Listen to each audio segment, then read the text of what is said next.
నమస్తే, welcome to our channel. నేను మిషాల్ని. YSRCP Congress party మాజీ ముఖ్యమంత్రి జగన్మోహన్ రెడ్డి రేపు 4వ తేదీన కృష్ణా జిల్లాలో పర్యటించనున్నారు. అయితే రైతుల్ని తుఫాను ద్వారా ఇబ్బంది పడ్డ రైతుల్ని పరామర్శించడానికి వెళ్తున్నారని మనకైతే సమాచారం వస్తుంది. నిజంగా వాళ్ళు రైతులను పరామర్శించడానిక లేకపోతే ఇంకా ఏం జరగబోతుంది? ఇలాంటి అంశాలను చర్చించే ముందు స్టూడియోలో ఉన్నారు పొలిటికల్ అనలిస్ట్ శ్రీలీల గారు ఉన్నారు. వారిని అడిగే విషయాలను తెలుసుకునే ప్రయత్నం చేద్దాం. నమస్కారం మేడం. నమస్తే అమ్మా. మేడం, జగన్మోహన్ రెడ్డి రేపు 4వ తేదీన కృష్ణా జిల్లాలో పర్యటించనున్నారని మనకు వస్తుంది సమాచారం. తుఫాను వల్ల ఇబ్బంది పడ్డ ఏపీలో అయితే రైతుల్ని పరామర్శించడానికి వెళ్తున్నారని సమాచారం వస్తుంది. ఇది ఎంతవరకు వాస్తవం అంటారు మేడం?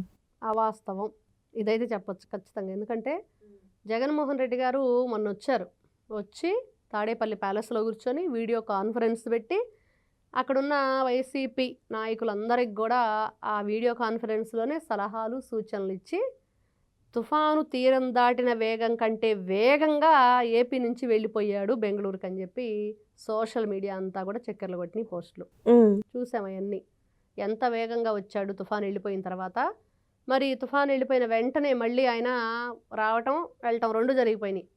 అదే సామెత చెబుతారు, అద్దెంకి సింగడో సుబ్బడో రాను వచ్చాడు పాను పోయాడు అన్నట్లుగా జగన్మోహన్ రెడ్డి రావటం పోవటం అయిపోయింది. మరి ఈ రోజునే ఇప్పుడే అందిన తాజా వార్తలాగా జగన్మోహన్ రెడ్డి 4వ తారీఖున ఎందుకు వస్తున్నాడు? రైతుల కోసమా, రమేష్ కోసమా? జోగి రమేష్ గారి కోసం అంటారా? ఖచ్చితంగా రమేష్ కోసమే, రమేష్ ఫ్యామిలీని పరామర్శించడం కోసమే. ఇవన్నీ కూడా జగన్ నాటకాలు అనేది మాత్రం వాస్తవం. మరి లేకపోతే మొన్న వచ్చినప్పుడు మరి చెప్పొచ్చు కదా వెళ్ళి ప్రజల్లోకి, మరి ఎందుకు ఎలహంక ఎగిరి వెళ్ళిపోయావు అంత ఫాస్ట్గా తుఫాను కంటే వేగంగా? మరి ఇంత సడన్గా ఇప్పుడు నిర్ణయం తీసుకొని ఆ రైతులను పరామర్శించడానికి వెళ్తున్నాను, పక్కా ప్లాన్ అనమాట ఇదంతా కూడా. మరి ఈయనకి ఇలాంటి ప్లాన్లన్నీ ఎలా వస్తాయి అంటే అదొక చిత్రం. జగన్మోహన్ రెడ్డి అన్నీ అలా వచ్చేస్తుంటాయి అంతే, ఎవరికి తెలియదు. సీతమ్మ వాకిట్లో సిరిమల్ల చెట్టు మూవీలు అంతే నాకు తెలిసిపోతాయి అని చెప్పి హీరోయిన్కి ఒక డైలాగ్ ఉండిద్ది. అలాగే జగన్మోహన్ రెడ్డి గారు కూడా ఇట్లా ఇది ఒక డ్రామా. పెడన 2019 ఎమ్మెల్యే ఎవరు అంటే జోగి రమేష్. మరి జోగి రమేష్ అన్ని చోట్ల కూడా నోటికి పని చెప్పి నీచంగా ఎదుటి వాళ్ళని తిట్టినందుకు, నారా చంద్రబాబు నాయుడు గారి ఇంటి మీదకి దొమ్మికి వెళ్ళినందుకు 400 మందిని 500 మందిని జలాలను వేసుకొని మంత్రి పదవి కట్టబెట్టాడు జగన్మోహన్ రెడ్డి. మరి అట్లాంటి వ్యక్తికి మరి అండగా నిలబడాలి, ఫ్యామిలీని పలకరించాలి.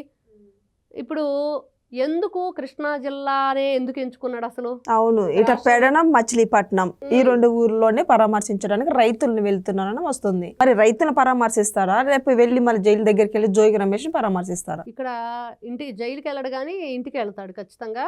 ఇంకోటి ఏంటంటే ఈయన అధికారంలో ఉన్నప్పుడు, ఈయన ముఖ్యమంత్రిగా ఉన్నప్పుడు మరి ఎంతమంది రైతులు ఎన్ని విధాలుగా ఇబ్బందులు పడినా కూడా పెద్ద స్టేజ్ కట్టించుకొని దాని మీద ఎక్కి ఆ రైతులు నీళ్ళల్లో తడిచిన ధాన్యపు మొక్కలు తీసుకొచ్చి ఇస్తుంటే దూరంగా పెట్టు, నాకు దగ్గరగా నాకు టచ్ చేయించొద్దు అన్నట్టుగా మాట్లాడిన వైన కనీసం చేతికి కూడా అందుకోలేదు నువ్వు.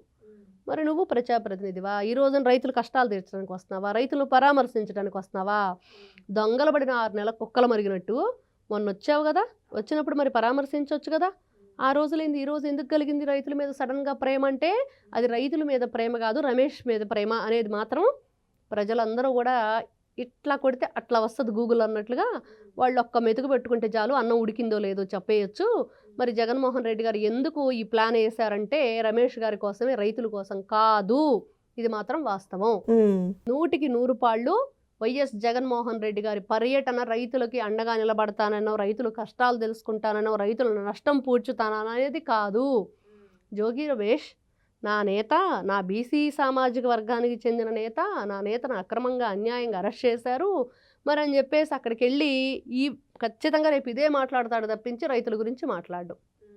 ఈ రోజున ఎక్స్లో ఏమని పోస్ట్ చేశాడు జగన్మోహన్ రెడ్డి? కొండ వీటి చేంతాడంత పొడవునుంది. దాంట్లో ఆయన రాసింది ఏంటి అంటే మరి నిన్న జరిగిన కాశీబుగ్గ క్షేత్రానికి సంబంధించింది కానీ, మరి మొన్న జరిగిన ఏదైతే సైక్లోన్కి సంబంధించి కానీ ఆ వ్యవహారాన్ని డైవర్ట్ చేయటానికే ఈ జోగి రమేష్ అరెస్ట్ అనేది ఆయన చెప్తున్నాడు. డైవర్ట్ చేసేది ఏంటి? వాళ్ళకి ప్రాణ నష్టం జరిగిందని వాళ్ళ కుటుంబ సభ్యులకి నష్టపరిహారంగా ఇంత ఇస్తున్నామని చెప్పేది ప్రకటన చేశారు. అవును, మరి దాన్ని ఎందుకు డైవర్ట్ చేయాల్సిన అవసరం ఏంటి?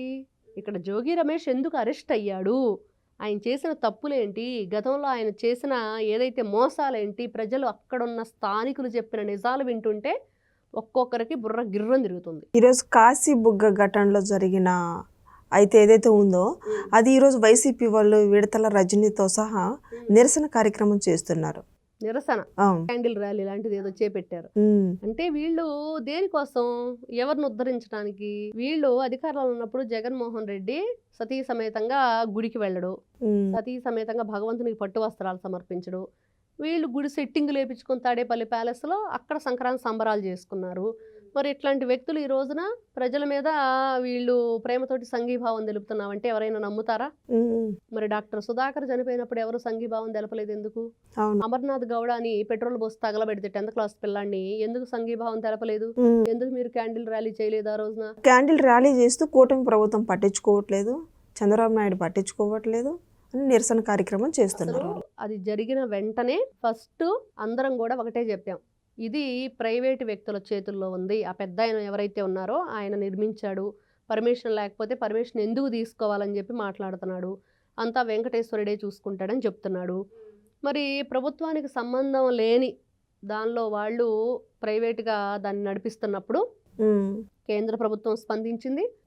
చనిపోయిన ప్రతి ఒక్క కుటుంబానికి కూడా 2 లక్షల రూపాయలు వాళ్ళు ప్రకటించారు. మరి ఎవరైతే అక్కడ క్షతగాత్రులు దెబ్బలు తగిలిన వాళ్ళు ఉంటారో వాళ్ళందరికీ 50,000 ప్రకటించింది. ఇక్కడ చూస్తే నారా లోకేష్ గారు వెంటనే అక్కడ అసలు ఎంపీ రామ్మోహన్ నాయుడు గారు వచ్చారు, గౌస్ శిరీష గారు వెళ్ళారు, మరి ఏదైతే దేవాదాయ శాఖకు సంబంధించిన రామనారాయణ రెడ్డి గారు వెళ్ళారు, మరి అందరూ వెళ్ళారు, నారా లోకేష్ గారు వెళ్ళారు, హోమ్ మినిస్టర్ అనిత గారు వెళ్ళారు, ప్రతి ఒక్కరు వెళ్ళి ఇప్పుడు నారా లోకేష్ గారు 15 లక్షల రూపాయలు ప్రతి కుటుంబానికి, మృతుని కుటుంబానికి ప్రకటించారు. ఇంకా పట్టించుకోకపోవటం అంటే ఏంటి వాళ్ళ దృష్టిలో? అంటే ఎవరిని అడుగుతున్నారు? జగన్మోహన్ రెడ్డిని అడుగుతున్నారా, ప్రభుత్వాన్ని అడుగుతున్నారా? వాళ్ళు పట్టించుకుంది మీరు. గతంలో భయంకరమైన ప్రభుత్వాన్ని నడిపింది మీరు. గతంలో ఎంతమంది ప్రాణాలని గాల్లో కలిపేశారు మీరు, ఎంతమంది ప్రాణాలతో చెలగాటాలాడారు మీరు, ఎంతమందికి అక్రమంగా మద్యాన్ని తయారు చేసి మీరు వాళ్ళ ప్రాణాలను తీశారు. దానికి సంఘీభావం తెలపాలి వీళ్ళు. జగన్మోహన్ రెడ్డిని అడగాలి, ఫస్ట్ అడిగి కడిగి పెట్టాలి. ఏంట్రా బాబు నువ్వు గతంలో ఇంత భయంకరమైన దుర్మార్గమైన చర్యలు చేశావు, నీ వెనకాల మేము కూడా తోకొప్పుకుంటూ తిరిగాము నువ్వు వేసే బిస్కెట్ల కోసం. మరి ఈ రోజున నిజం తెలుస్తుంది ఒక్కొక్కటిగా, మేము కూడా ఈ రోజున అరెస్ట్ అయ్యే పరిస్థితి, జోగి రమేష్ వెళ్ళిపోయాడని చెప్పేసి జోగి రమేష్ ఇంటి దగ్గర కూర్చోండి ధర్నాకి. చేసిన తప్పులన్నీ ఈ రోజున అక్కడ స్థానికులు చెప్తారు. మరి ఈ రోజున జగన్మోహన్ రెడ్డి నిజంగా రైతుల మీద ప్రేమ ఎక్కువైపోయి ఈయన అసలు రైతులకు ఏం చేశాడు అధికారంలో ఉన్నప్పుడు? ఈ రోజున రైతులను అధికారంలో ఉన్నప్పుడే దిక్కు లేదు. రైతులకి ఈ రోజు నేను అండగా ఉంటాను, రైతుకి భరోసా ఇస్తాను అంటే గత హయాంలో ఇచ్చిండ మేడం రైతులకి? ఏమి ఇచ్చాడమ్మా? ఏమి ఇవ్వాల, చేతికి చెప్పిచ్చాడు. క్రాప్ హాలిడే అంటే వరి ఎంత గొప్పగా పండించే గోదావరి ప్రాంతమే క్రాప్ హాలిడే ప్రకటించేంత దౌర్భాగ్య పరిస్థితికి జగన్మోహన్ రెడ్డి గారు తీసుకొచ్చారు. ఆలుగడ్డకి ఉల్లిగడ్డకి తేడా తెలియని జగన్మోహన్ రెడ్డి గారు రైతులకు అండగా నిలబడతాడా? మామిడి పళ్ళని ట్రాక్టర్తో తొక్కించేసిన జగన్మోహన్ రెడ్డి గారు రైతులకు అండగా నిలబడతాడా? పొగాక బేళ్లుని అచ్చోసిన ఆంబోతుల్లాగా ఆ రోజున తొక్కేస్తున్న వీళ్ళు రైతులకు అండగా నిలబడతారా? గుంటూరు మిర్చి యార్డుకి వెళ్ళి మిర్చి టిక్కీలు కొట్టేసిన వీళ్ళు రైతులకు అండగా నిలబడతారా? ఈయన క్రాప్ ఇన్సూరెన్స్ చేయించకుండా ఈయన రైతులకు అండగా నిలబడతాడా? కనీసం వాటర్ కరెక్ట్గా ఉన్నాయా ఈయన అధికారంలో ఉన్నప్పుడు? నువ్వు దొంగ డ్యాములు కట్టేసి అక్కడ ఏదో ఒక సినిమా షూటింగ్ లాగా చేసేసి అక్కడ అప్పటికప్పుడు టెంపరీగా గేట్లు అమర్చి టెంపరీగా వాటర్ ట్యాంకులు తెప్పించి నువ్వు అండగా నిలబడతావా రైతులకి? నువ్వు చెప్తున్నావా రైతుల గురించి, రైతుల కష్టాల గురించి, నువ్వు అండగా ఉండటం గురించి? ఇప్పుడు ఇంత సడన్ గా మరి పర్యటన అని చెప్తున్నారు, మరి రేపటికి పర్మిషన్ ఉందా లేదా ఏంటో తెలుసుకో. పర్మిషన్ ఉన్నా లేకపోయినా వాళ్ళు మృగాలు చెప్తే వినవు కదా, కట్టడి చేయాలి, బోనుల్లో బంధించాలి. కాబట్టి ప్రభుత్వం వెంటనే దీనికి పర్మిషన్ ఉందా లేదా అనేది చూసుకోవాలి. అదేవిధంగా హౌస్ అరెస్టులు చేయాలి అక్కడ స్థానికంగా ఉన్న నేతల్ని. నిన్న జోగి రమేష్ని అరెస్ట్ చేస్తుంటే చాలా హై డ్రామా క్రియేట్ చేశారు. ఎందుకు పోలీసులు లాఠీ చార్జ్ చేయలేదు? ఎందుకు కంట్రోల్ చేయలేదు? ఎందుకు ఎంటర్టైన్ చేశారు వాళ్ళని? హాస్పిటల్ దగ్గర అదే తంతు, పోలీస్ స్టేషన్ దగ్గర అదే తంతు, జోగి రమేష్ ఇంటి దగ్గర అదే తంతు. 1.5 గంట సేపు తలుపు తీయకుండా హై డ్రామా క్రియేట్ చేసి జనాలందరిని పిలిపించుకొని నువ్వు డోర్ ఓపెన్ చేస్తే ఏమనుకోవాలి? బయోమెట్రిక్ లాకులు పెట్టించుకొని నువ్వు లోపల మరి అందరికి ఫోన్లు కొట్టి మరి పిలిపించుకున్నాడు కదా. రేపు జగన్మోహన్ రెడ్డి గారు కృష్ణా జిల్లా పెడన వెళుతుంది రైతుల కోసం కాదు, ఇది కూటమి ప్రభుత్వం గ్రహించాలి. ఈ ప్రతి చెవిని పెడచెవిని పెట్టే, ప్రతి మాటని పెడచెవిని పెట్టే జగన్మోహన్ రెడ్డి పెడన ఎందుకు వెళుతున్నాడు? ఈ పెడసరి మనిషి అన్నిటికి కూడా ఒరే వీడు పెద్ద పెడద్రపోడురా, అసలు మాట వినడు అని ఊర్లలో మాట్లాడుతూ ఉంటారు సహజంగా. ఎందుకంటే ఎడ్డవంటి తెడ్డమంటూ ఏ మాట వినని వాళ్ళని పెడద్రోవవాడు అనేది వాడుక భాషలో అట్లా వస్తుంది. అట్లాంటి వ్యక్తి జగన్మోహన్ రెడ్డి అనేది ప్రతి ఒక్కరికి తెలిసిన విషయం. మరి అలాంటి వ్యక్తి మాత్రం రేపు వస్తుంది. మరి కూటమి ప్రభుత్వం మరి ఒళ్ళంతా కళ్ళు చేసుకొని చూడాల్సిన పరిస్థితి ఈ రోజున. మరి హోమ్ మినిస్టర్ గారు అనిత గారు మరి పోలీసులకి ఎట్లాంటి సలహాలు సూచనలు ఇస్తారు, మరి ఎలాంటి సెక్యూరిటీ పెడతారు, మళ్ళీ ఈ రోజున ఆస్తి నష్టమే ప్రాణ నష్టం జరగలేదు దేవుడి దయ వల్ల తుఫాన్ వల్ల అని చెప్పి అనుకుంటున్నాం. మరి ఈయన గారు అడుగుపెట్టేసి రైతుల పేరుతోటి ఎట్లాంటి రచ్చ చేయబోతున్నాడు, ఎట్లాంటి రాద్ధాంతాన్ని క్రియేట్ చేయబోతున్నాడు, ఇదంతా కూడా రమేష్ మీద ప్రేమతో చేస్తున్న కుట్రే కానీ రైతుల మీద ప్రేమతో అనేది కాదు మాత్రం వాస్తవం. Thank you madam. నమస్తే.